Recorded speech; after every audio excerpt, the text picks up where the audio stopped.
So the last NFL season, the Jets had lost 13 games in a row, and it looked like they might be one of the teams heading for a 16-game winless season in the NFL, something that only 2 teams had done before. But with 3 games left, they managed to win 2 games on the trot, and you would think that Jets fans would be overjoyed by the fact they managed to see their team win not just 1, but 2 games to end that winless streak. But Jets fans were furious. Why? Because by winning those games, it cost them the number 1 pick in the upcoming NFL draft and a chance of drafting a generational quarterback prospect in Trevor Lawrence. So what did the Jets fail to do? Well, they failed to tank. Now, because this is a video about rugby and you might not all be familiar with American sports, you might not be familiar with the concept of tanking because it's something that is kind of exclusive really to American sports. And what it basically is that in American sports, and I think in Aussie rules as well, I'm not 100% sure, you have a draft. And what happens is the worst teams get the highest picks in the draft, essentially giving them their selection of the best college prospects coming out. Now, it's slightly different with the NFL and the NBA, where in the NFL, the worst team is guaranteed the number 1 overall pick.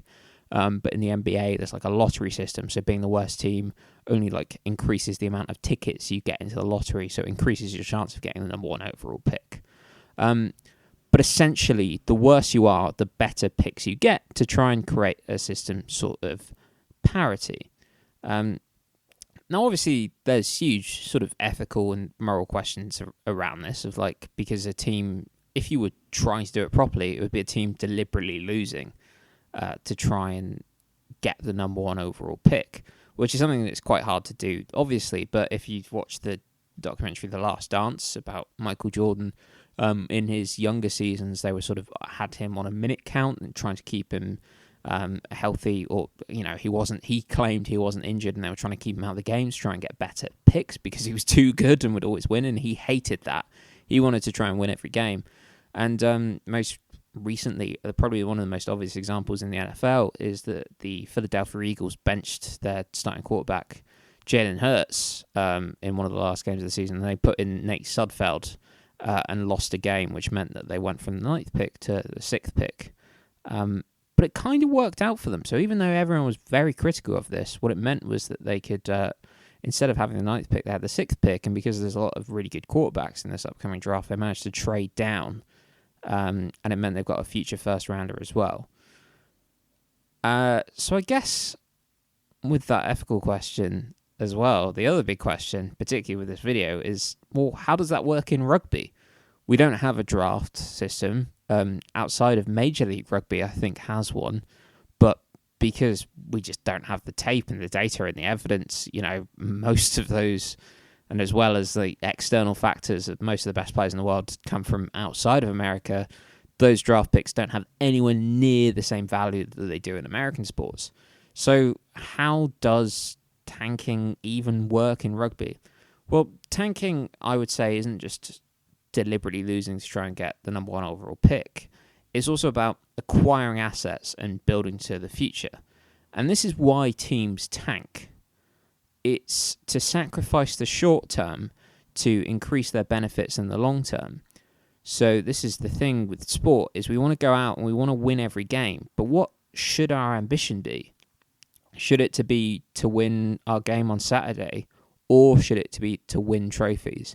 And those things don't directly line up. There's an argument that by sacrificing whether you win on Saturday, it could increase your chances of going out and getting a trophy. So there's 2 things to this. One is acquiring assets, which again, without draft picks and things, probably harder to do, but I think there are ways of doing it.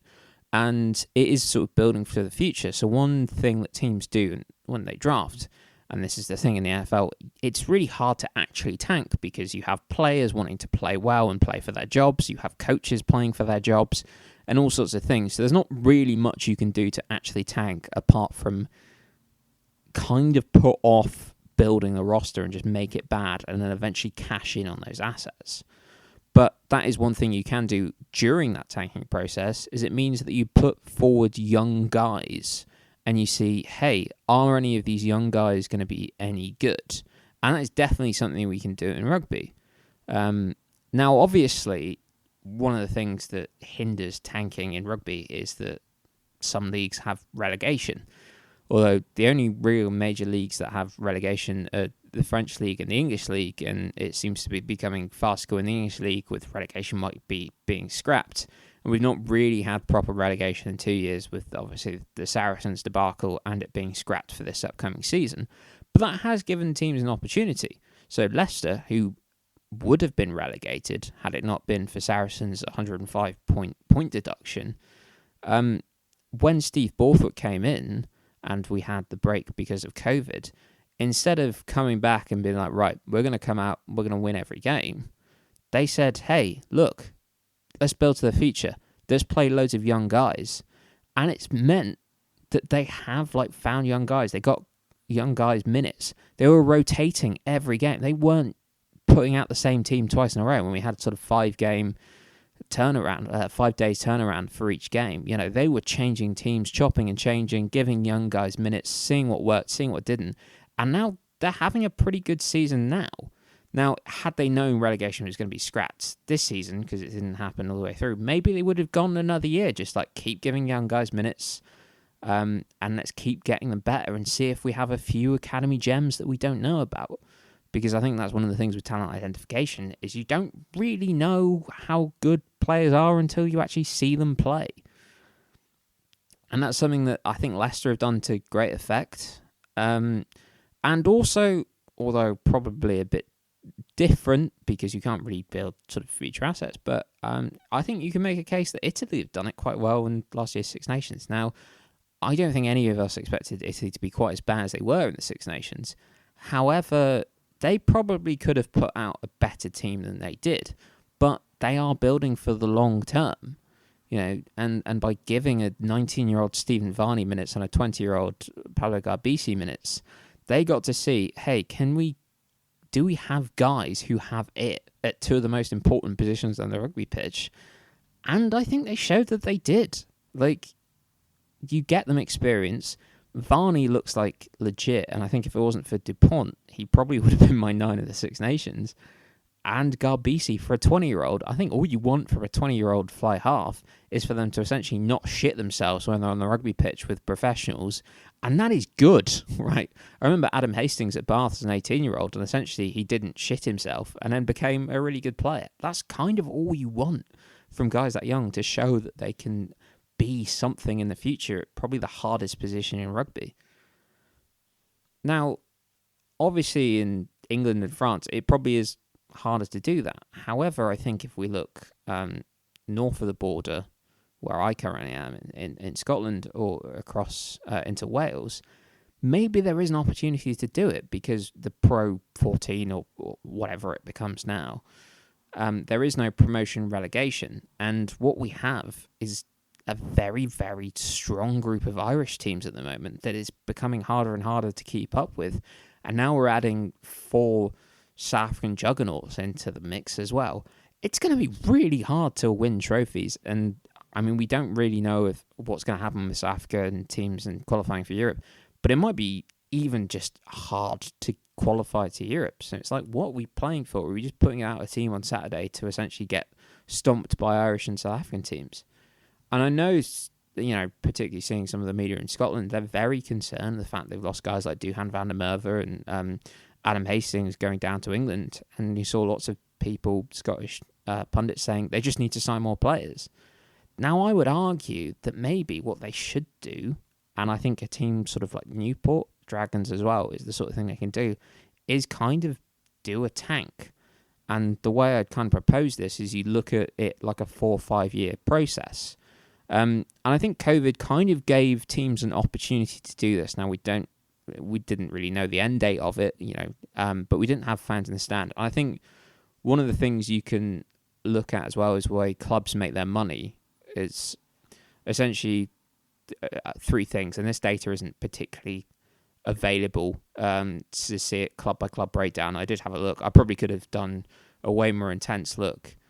But you have commercial revenue, which essentially, selling kit and boxes and whatever. You've got your match day revenue, which is obviously how much you make on the day with ticket sales and food sales and things like that.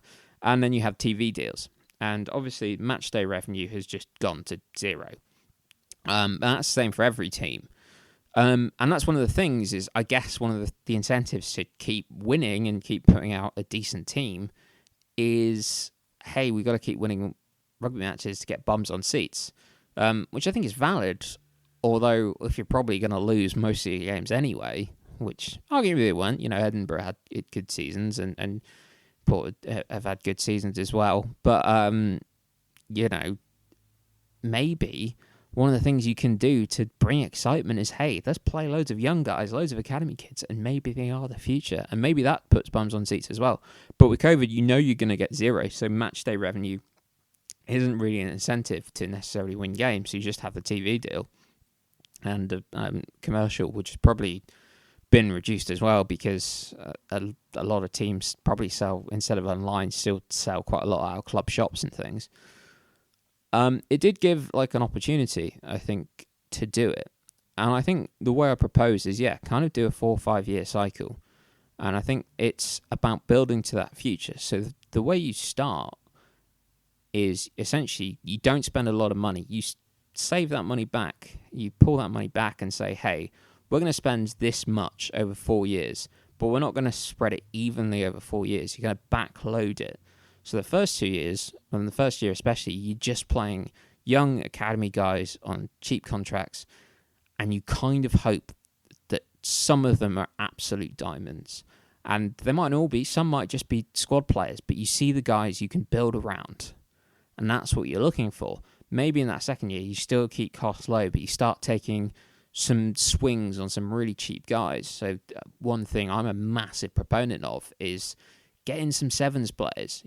I think particularly on the wing, we've just seen 7 players come in and light it up. I mean, Bath have had some absolute gems with Rory McConaughey and Will Muir. Looks like the real deal. Take swings on some of those guys. Maybe you might even get a guy in the pack.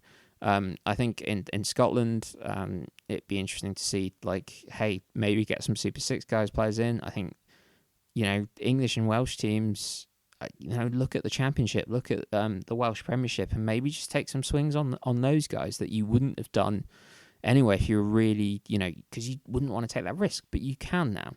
And I think once you get to year 3, what you then do is you've built up that money that now you might have more money than you would have done, and you might be able to cash in, sign some free agents, and be able to compete. Suddenly, you have this crop of young guys that you've hit on, you trust. I mean, you have to get a bit lucky, of course, with these things, but you're hoping you've hit on some great young guys who you can build around, and then you see where your needs are. You can cash in that money that you would have probably spent on guys a bit worse than guys you can now sign because you have a bit more money. And hey, maybe you've built a team that catches lightning in the bottle and can go and win the Pro 14, or somehow in the 4th year, when you've got those guys on sort of 2-year contracts and the end of their 2nd year contract, they somehow go and win Europe. Who knows? And I think that's hard to do, and I don't know if any club has that sort of financial flexibility. It might be, clubs are like, no, this is going to be our outgoings every year, and we're not going to change that. And then obviously, because you've spent, and it's that 4th year, you probably don't have the money to then keep it going, and you have to blow it up again and start the process again, which isn't necessarily going to be fun for anyone. But I think it's something worth considering, especially, with teams like Ospreys and Edinburgh, who might really, really, really struggle to win trophies against the Irish teams that have more money, more depth and talent coming through seemingly, and adding the South African teams into the mix as well. It might just be almost impossible to go out and try and win the Pro 14. So you have to look at how you're going to do that. I think sacrificing games not being particularly strong this year to give yourself a chance, a better chance of going out and win a trophy, seems to me a good way to go. And I think this is one of those ideas, and this is what I quite like making videos about, is kind of putting out unconventional takes, arguably hot takes, I guess, but ones that I'd like to think there's some substance behind, but also ones that aren't necessarily... I think it's perfectly legitimate to say, I don't think you should do this. I think that's ethically and morally wrong, and I don't think it necessarily puts your club in a better stead. And I think that's a completely legitimate argument. And this is just, seems to be criticised at the moment, playing devil's advocate, but I think it's a really important thing to do, to try and challenge like preconceptions and say, hey, can we do things differently? And that's one of the things with thinking analytically, is zigging when others zag, that game theory aspect of it. Instead of just doing the same things that other teams are doing, well, maybe let's take a risk and doing something different. And it might mean that, your expected value, your expected returns are actually worse. However, it might increase that chance of getting to the promised land. So I think this is an interesting topic. It's not fully fleshed out. I don't, even though I haven't really got statistics and things around it like I'd like to do with most of my videos, is try and back it up with stats. A lot of this is kind of opinion and things like that, kind of basing it on sort of things I've heard in American sport that I don't even know if they're 100% applicable to the things, but I think it's a fun way to think about how to build a squad.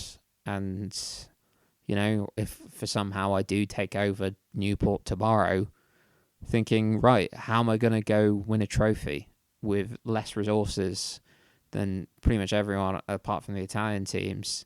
Well, we've got to do something a little bit crazy.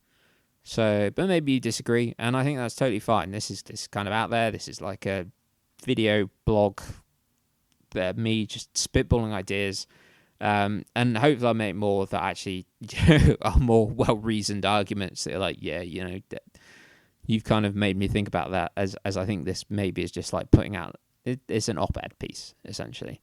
But I hope you've enjoyed it, and like all these videos, I hope you're thinking about it. I didn't expect it to be as long as it was. I'm up to 18 minutes on this. Why am I still talking? Go away, like and subscribe if you want. People say that. I never like videos, so you don't have to, but do. Apparently it helps with the algorithm. Subscribe if you want. Who cares? It's your life. Do it. I'm going to go now. So, goodbye.